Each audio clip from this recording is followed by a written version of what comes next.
West ইন্ডিজের বিপক্ষে 3 match one day সিরিজের তৃতীয় ওয়ানডে এই মুহূর্তে শুরু হয়ে গেছে মিরপুরের শেরেবাংলা ন্যাশনাল ক্রিকেট স্টেডিয়ামে। বাংলাদেশের সামনে এই ম্যাচটার আগে ছিল অনেক চ্যালেঞ্জ, কারণ বেশ কদিন ধরেই বাংলাদেশ ওয়ানডে ফরম্যাটটাতে বেশ স্ট্রাগল করে যাচ্ছে। আপনি যদি সময়ের হিসাবটা করতে চান তবে সেই স্ট্রাগলটা শুরু হয়েছে গেল বছর নভেম্বর থেকে, যার পরে বাংলাদেশ টানা 4টে সিরিজ হেরেছে শুধু ওয়ানডেতে। অর্থাৎ এই ফরম্যাটে, যে ফরম্যাটটাতে একসময় বাংলাদেশকে সবচেয়ে শক্তিশালী মনে করা হতো, সে ফরম্যাটটাতে কিন্তু বাংলাদেশের সেই আগের ডমিনেশনটা যে আস্তে আস্তে কমে যাচ্ছিল, সেটাই যেন বোঝা যায় এই রেজাল্টটাতে। আপনি দর্শকদের কথাও যদি ভাবেন, দর্শকরাও বেশ ফেড আপ ছিল। সোশ্যাল মিডিয়া বলুন কিংবা স্টেডিয়ামের সামনে যে জটলাটা সবসময় থাকে ম্যাচের আগে, সেটাও কিন্তু বেশ কমে গেছিল। স্পেশালি ফার্স্ট ওয়ানডেতে যখন বাংলাদেশ জয়টা পেল, সেকেন্ড ওয়ানডেতে কিন্তু খানিকটা জটলা বেড়েছিল, অর্থাৎ দর্শকদের আগ্রহ খানিকটা বেড়ে গেছিল। কিন্তু বাংলাদেশ সেকেন্ড ওয়ানডেতে যে কাজটা করেছে, তারপরে দর্শকরা আস্থা হারিয়ে ফেলেছিল, কারণ সেকেন্ড ওয়ানডেতেও কিন্তু বাংলাদেশ সেই হোম অ্যাডভান্টেজ যেটা, অর্থাৎ স্পিন ফ্রেন্ডলি যে উইকেট, সেই সুবিধাটা পাচ্ছিল। কিন্তু দিন শেষে বাংলাদেশ সেটা ক্যাপিটালাইজ করতে পারেনি ক্যাশ করতে। তবে থার্ড ওয়ানডেতে যে ম্যাচটা বাংলাদেশের জন্য আজকে সিরিজ নির্ধারণী হতে যাচ্ছে, সেই ম্যাচটার আগে কিন্তু বাংলাদেশ দারুণ একটা রেস্টের টাইম পেয়েছিল বলা যায়। অর্থাৎ বাংলাদেশ সেকেন্ড ওয়ানডেতে হারার পরে কিন্তু গতকাল রাখেনি কোনো এক্সট্রা প্র্যাকটিস কিংবা প্রেস কনফারেন্স। অর্থাৎ টিমের মধ্যে একটা প্রেশার যে ছিল, বোঝা যাচ্ছিল, সেই বিষয়টা থেকে হয়তো তারা চেয়েছিল একটা রিলিফ পেতে, অর্থাৎ যেন ঠান্ডা মাথায় তারা থার্ড ওয়ানডেটা খেলতে নামতে পারেন। যদিও আজকে যদি বাংলাদেশ ম্যাচটা জিতে যায়, তবে বাংলাদেশের সিরিজ জেতা হবে, এবং যে রেকর্ডটা বাংলাদেশের হবে না, মানে যে রেকর্ডটা আসলে হওয়া উচিত না, তা হচ্ছে 2005 সালের পর থেকে বাংলাদেশ একটানা 5টা ওয়ানডে সিরিজ কখনো হারেনি। বুঝতেই পারছেন, যদি বাংলাদেশ আজকে ওয়ানডে সিরিজটা, মানে আজকের ম্যাচটা জিতে যায়, তবে ওয়ানডে সিরিজটা বাংলাদেশের হয়ে যাবে, এবং বাংলাদেশ সেই অনাকাঙ্ক্ষিত রেকর্ডটা করবে না, যেটা আসলে করার কোনো দরকার নেই। কিন্তু যদি সামওয়াট এই ম্যাচটা বাংলাদেশ হেরে যায়, তবে বাংলাদেশ নতুন করে 2005 সালের পরে প্রথমবারের মতো টানা 5 ওয়ানডে সিরিজ হারার কীর্তি বলুন কিংবা একটা বিব্রতকর রেকর্ড বলুন, সেটা গড়ে ফেলবে। সে যাই হোক, আজকে যে ম্যাচটা বাংলাদেশের অবশ্যই জেতা উচিত, সেই সিরিজ নির্ধারণী ম্যাচটার শুরুটা কিন্তু বাংলাদেশ খুব দারুণভাবে করেছে। এবং আমরা গত ম্যাচে যখন সেকেন্ড ওয়ানডের আগে আমরা যখন দেখছিলাম যে বাংলাদেশ সেকেন্ড ওয়ানডেতে নামবে, তার আগে কিন্তু বেশ ভালোভাবে একটা প্রিপারেশন ছিল। বাংলাদেশ চেয়েছিল সেকেন্ড ওয়ানডের দিনই সিরিজটা সিল করে ফেলতে, এবং সেরকম প্রিপারেশনও কিন্তু তারা নিচ্ছিল, যার প্রমাণ আমরা দেখতে পেরেছিলাম সেকেন্ড ওয়ানডের আগের দিন প্র্যাকটিসে। অর্থাৎ বাংলাদেশের ব্যাটাররা একটু স্পেশালি ব্যাট করছিল, এবং আমরা দেখতে পাচ্ছিলাম সেই ব্যাটিংয়ের প্র্যাকটিসটা নিয়ে, অর্থাৎ বাংলাদেশের সেই স্পেশাল প্র্যাকটিস সেশন নিয়ে প্রি ম্যাচ প্রেস কনফারেন্সে কথা বলেছিলেন বাংলাদেশের spin bowling coach Mushtaq Ahmed.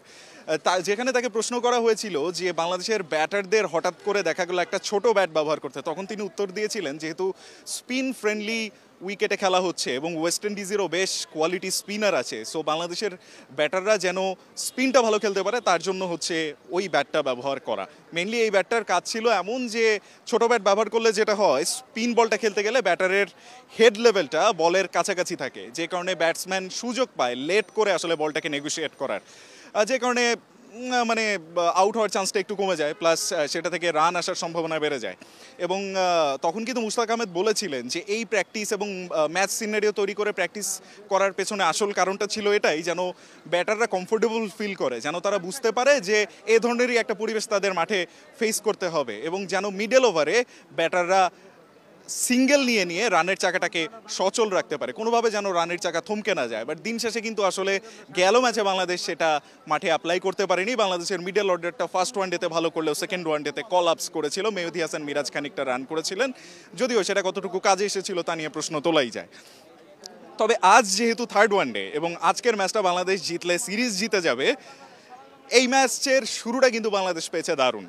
আজকে বাংলাদেশ সেকেন্ড ওয়ানডের মতোই টস জিতে নিয়েছে ব্যাটিং, এবং তখন অনেকেই প্রশ্ন করছিল, আমরা দর্শকদের মাঝে ছিলাম, তারা কিন্তু বলছিলেন যে বাংলাদেশ কেন একই ধরনের উইকেটে আবারও সে একই ডিসিশন নিল, বাংলাদেশকে আজও কলাপস করবে কিনা। তবে বাংলাদেশের ডিসিশন যে যৌক্তিক, তার প্রমাণ কিন্তু পাওয়া যাচ্ছে। খেলার প্রায় 25 ওভার শেষ হয়ে গেছে, এবং 25 ওভারের এই যে 25 ওভারের খেলাটা চলছে, এই মুহূর্তে বাংলাদেশের রান স্কোর বোর্ডে অলরেডি 176, এবং বাংলাদেশ হারায়নি কোনো উইকেট। বুঝতেই পারছেন, দারুণ একটা শুরু কিন্তু বাংলাদেশ পেয়ে গেছে। গত ম্যাচে সৌম্য সরকার রান পেয়েছিল, সৌম্য সরকার রান পাওয়ার পরেও কিন্তু তাকে নিয়ে বেশ সমালোচনা হয়েছিল, প্রথমত তার মন্থর গতির সেই স্ট্রাইক রেটের কারণে।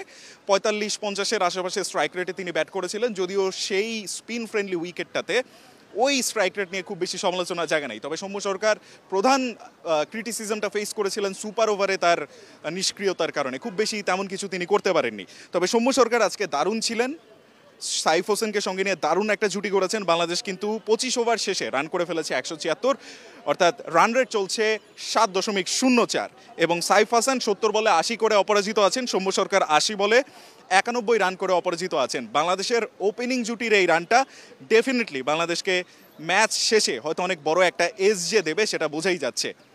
সবচেয়ে বড় ব্যাপার ছিল সাইফ হাসান কিন্তু সংযুক্ত আরব আমিরাত থেকে আসার পর থেকে গেল 2 ম্যাচে খুব একটা টাচে ছিলেন না, তার সেই স্ট্রোক প্লে দেখা যাচ্ছিল না, তার সেই ক্লাসি ব্যাটিংটা মিসিং ছিল। কিন্তু সাইফ হাসান কিন্তু আজকে দুর্দান্ত খেলছেন।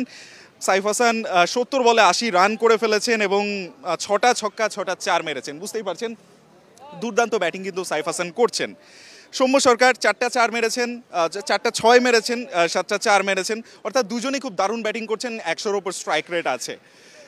সাইফ হাসানের টাচে ফেরাটা যেমন দরকার ছিল, সৌম্য সরকারের এই ধরনের একটা 100-র উপরে স্ট্রাইক রেটে ইনিংসের খেলাটা আসলে খুব দরকার ছিল। স্পেশালি এটা যেমন বাংলাদেশকে একটা দারুণ শুরু এনে দিয়েছে, একই সঙ্গে কিন্তু ওয়েস্ট ইন্ডিজকে খানিকটা চাপে ফেলে দিয়েছে। তবে ক্রিজ অর্থাৎ পিচের অবস্থা যে গত 2 ম্যাচের থেকে ভালো সেটা কিন্তু বুঝতে পারছেন আশা করি, যে বলটা কিন্তু একটু আগের থেকে ভালোভাবে ব্যাটে আসছে, যে কারণে ব্যাটারদের খানিকটা সহজই মনে হচ্ছে ব্যাটিংটা অন্য দিনগুলোর তুলনায়।